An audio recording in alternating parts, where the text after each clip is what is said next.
Welcome to the GPLI Gas Permeable Contact Lens Troubleshooting module.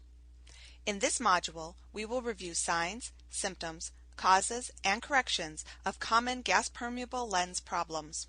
Patients with decentered lenses may complain of flare, photophobia, poor visual acuity or intermittent blur, lid discomfort of either the upper, lower, or both lids, and possible pain. Lateral decentration is commonly seen in against-the-rule toric corneas when fit with spherical lenses.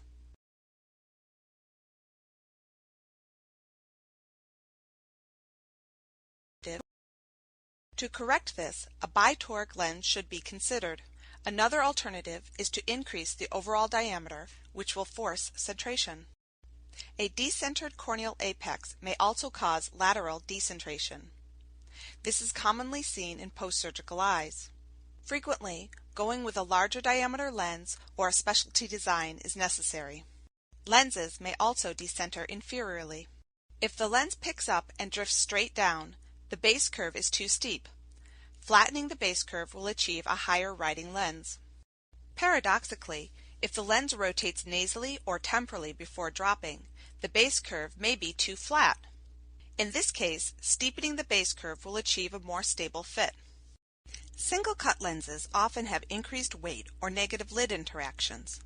Lenticulating the lens adds a carrier to the front surface to increase or decrease edge thickness. In a high-plus lens, adding a myoflange will thicken the edge. Generally, this anterior peripheral curve radius is 1 to 3 millimeters flatter than the base curve. The flatter the carrier, the higher the lens will ride on the eye. In high-minus lenses, a hyperflange is added to the periphery. Lenses greater than -5 diopters benefit from this design. The steeper the peripheral radius, the thinner the edge. A lens with a thick edge will have increased lid interaction, effectively pushing the lens down into the inferior position. A lens which is too small may not be held in place by the upper lid. Increasing the overall diameter improves lens centration. Lenses may also ride inferior if there is a large amount of with-the-rule astigmatism. When greater than 3 diopters of corneal cylinder, a bitoric or backtoric design is warranted. Keratoconus is a classic example of a low-riding lens over a displaced corneal apex. For this correction, please review the GPLI Keratoconus Fitting Module 3. Another common decentration problem is the lens which rides too high. The classic example of a high-riding lens is the lens with a too flat base curve. Simply put, flat lenses ride high. Steepening the base curve will bring the lens into a more centered position. High-riding lenses may also be too large, thus having too much upper lid interaction. If this is the case, try refitting with a smaller, steeper lens. If there is excessive upper lid tension, the lid may hold the lens high and tight against the globe. Lenticulating and thinning the edge will reduce the lens-lid interactions. Signs of a flat-fitting lens include central apical touch, as seen by the absence of fluorescein centrally, central punctate staining or abraded epithelium,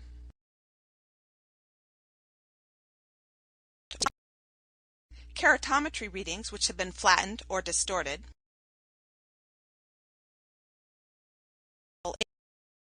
inferior edge standoff with possible air bubbles, inferior fluorescein pooling. Symptoms of a tight or steep-fitting lens include redness, burning, fluctuating visual acuity, foggy vision or complaints of spectacle blur, and photophobia. A steep-fitting lens will show central fluorescein pooling. Bubbles may be present if excessively steep. There may appear to be central punctate staining secondary to small trapped bubbles causing dimple veiling. Debris may also be trapped under the lens. Steep-fitting lenses will frequently decenter. There may be mid-peripheral seal-off with limited movement, lens adhesion, or an impression ring after removal. To correct a steep or tight-fitting lens, the sagittal depth must be decreased. This can be accomplished by flattening the base curve, flattening or widening the peripheral curves, or decreasing the overall diameter. Flare is experienced as light reflections or sparkles around objects, predominantly occurring in dim light when the pupil is larger. Patients experiencing flare may complain of decreased or variable vision.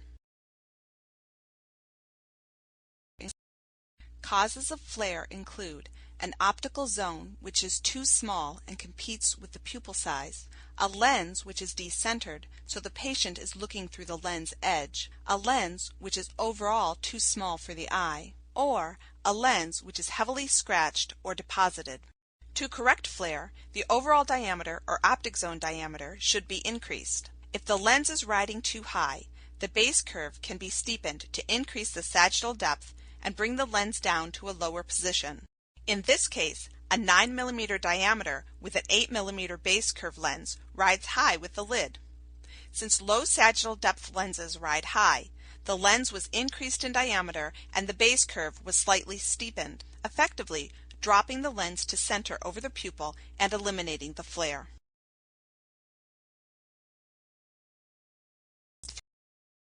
Generally, the patient will not experience symptoms of 3/9 staining. If symptoms are present, the patient generally has mild to moderate complaints of dryness. More often than not, 3/9 staining is more concerning to the fitter than the patient. Early signs of 3/9 staining consist of isolated punctate erosions in the horizontal meridian of the peripheral cornea. As it progresses, the staining coalesces and the limbal conjunctiva becomes red. In the worst cases, the cornea thins and Dellens evolve. Chronic irritation may lead to vascularized limbal keratitis. 3/9 staining is often seen in low-riding, non-moving lenses. If the lens is low-riding, review the section on low-riding lenses for correction options. 3/9 staining may be seen in flat-fitting lenses if the lens decenters, has significant edge lift, rides high, and/or has minimal movement. See the section on flat-fitting lenses for correction options. 3/9 staining is seen with poor edge designs, such as thick edges or excessive or minimal edge lift. Usually, decreasing the edge thickness or modifying the edge shape will improve lid interactions and patient comfort. If 3/9 staining is caused by excessive edge lift, the peripheral curves may be too flat or too wide. This can be modified by steepening the base curve if accompanied by a flat-fitting lens, or by steepening or reducing the width of the intermediate or peripheral curves. 3/9 staining may be caused by a lens which is too large or too small, which affects the lid attachment and movement. Remedy this by increasing or decreasing the diameter of the lens until lid attachment is achieved. If the lens is old, try replacing the contact lens with a new lens, or refit into a low silicone containing lens. Review cleaning practices and make sure that the patient is soaking the lens in conditioning solution at night. The patient may need to periodically use re-wetting drops throughout the day. It is very difficult to ameliorate an incomplete blink. Piggybacking can be helpful in this situation. General treatment for 3/9 staining includes the extensive use of lubricants, punctal plugs, steroids when necessary to reduce inflammation, and bandage contact lenses. In the cases of Dellens, bandage contact lenses are particularly useful where contact lens wear cannot be stopped, such as in keratoconus or pediatric aphakia. Generalized corneal staining may be caused by deposits on the back surface of the lens. Pay specific attention to the back surface when cleaning.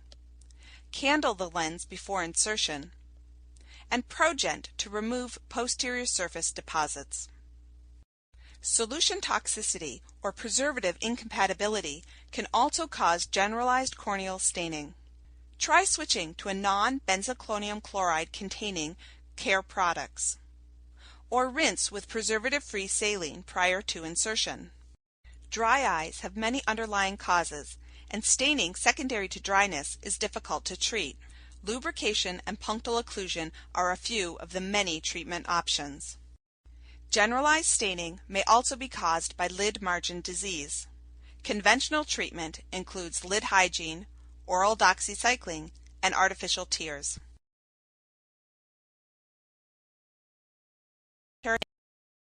Infection, such as early bacterial keratitis or viral keratitis, must be ruled out as a cause for corneal staining.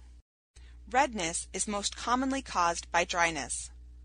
Look for dryness on the lens, which may lead to excessive deposits.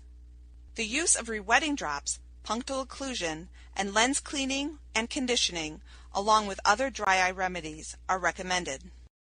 Seasonal and perennial allergies may cause redness without staining. Allergic conjunctivitis can be recognized by hyperemia, itching, glassy or chemotic conjunctiva, and puffy lids. Topical antihistamines are a powerful tool for managing allergic eye disease. Similarly, redness without staining may be caused by an allergy or irritation to care product components or other products used around the eye. Always check for underlying disease such as inflamed pinguicula, pterygium, or infections. Lens adhesion may have few symptoms during lens wear, although the wearer may complain of foggy or distorted vision after lens removal. Signs include non-moving lenses, debris trapped under the lens, corneal edema, or lens impression ring after removal. This lens shows significant vaulting over the cornea. Mid-peripheral bearing may cause lens adhesion. In this case, the base curve should be flattened and then the mid-periphery reevaluated. If the peripheral curves are too narrow or too steep, there may be minimal edge lift, causing lens adhesion. If there is too much flexure on the eye, there can be suction under the lens, causing lens adhesion. If there is too much flexure, consult with the lab to choose a high modulus lens or increase the center thickness. Non-wetting surfaces are frustrating to both practitioner and the patient. The patient will complain of greasy, smeary vision. Areas of water beading, like water on a waxed car, are seen on the surface of the lens. Non-wetting areas may be caused during lens fabrication. Non-wetting areas may result from heat during lens fabrication, pitch or wax left on the lens, or solvent residues. For improved performance, order lenses with plasma surface treatment. If the lens still is non-wetting on dispensing, clean the lens with a laboratory cleaner. Lenses can become coated with hydrophobic contaminants, such as cosmetics, hairsprays, lotions, soaps, and lid oils. Lenses should be cleaned immediately after removal. In office, briefly rub the lens with an alcohol-based cleaner to remove the deposits and create a more hydrophilic surface. If patients are storing lenses dry, re-instruct on cleaning and storing the lens in conditioning solution.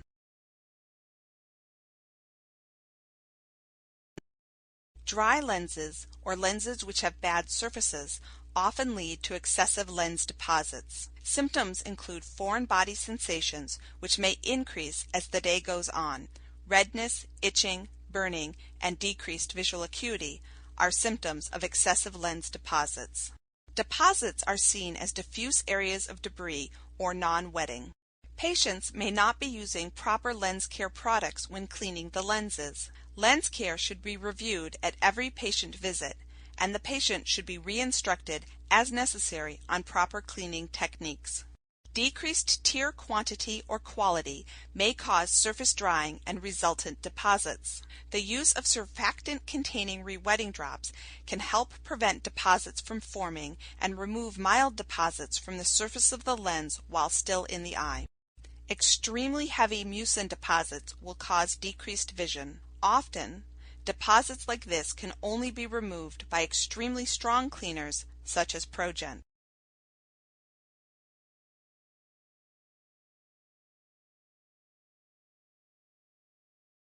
The lens may exhibit inadequate centration, poor vision which does not improve with overrefraction, keratometry mires which have become distorted or have changed significantly from baseline.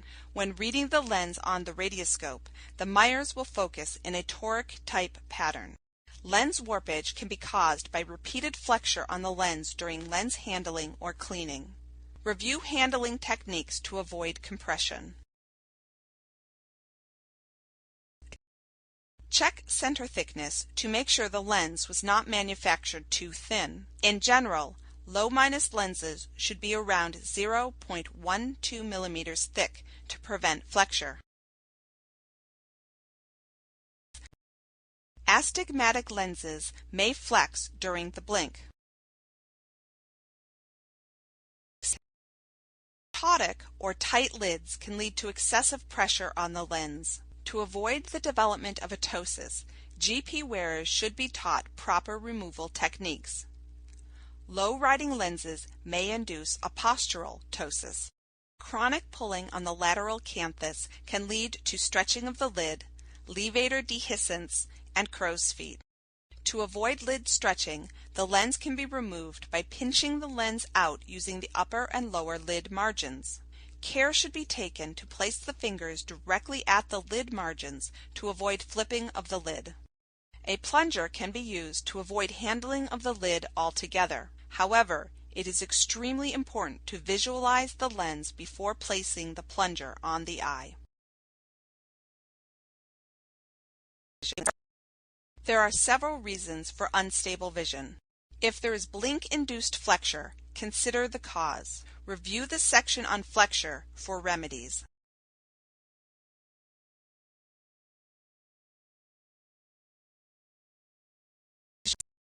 If the lens exhibits excessive movement or the optic zone moves in and out of the pupil area, the vision may fluctuate. Improving the lens to cornea fit relationship to decrease movement or increasing the overall diameter are often helpful. If the lens is warped, replace the lens. If there is reduced best contact lens corrected vision, look for front surface deposits. Make sure the patient has the correct lenses in the correct eyes. Persistent excessive lens awareness may be caused by back surface deposits. A poor edge design will cause lens awareness, particularly with the blink. Check the lens for defects, such as chipped edges or scratches. Dry eyes are the most common cause for discomfort. Patients should be evaluated and treated for dryness. Sudden monocular pain is induced any time the corneal surface is disrupted. Signs include foreign body tracking and corneal staining. Sudden pain is most commonly caused by foreign bodies or corneal abrasions. Treatments include removal of the foreign body and discontinuance of the lens, or the use of a bandage contact lens. Corneal abrasions can be caused by insertion and removal difficulties, foreign bodies, cracks in the lens, or trauma. Patients should be instructed on the insertion and removal, including inspecting the lens for defects or debris prior to insertion. Thank you for viewing the Gas Permeable Lens Institute GP Troubleshooting module. Please join us for other GPLI productions.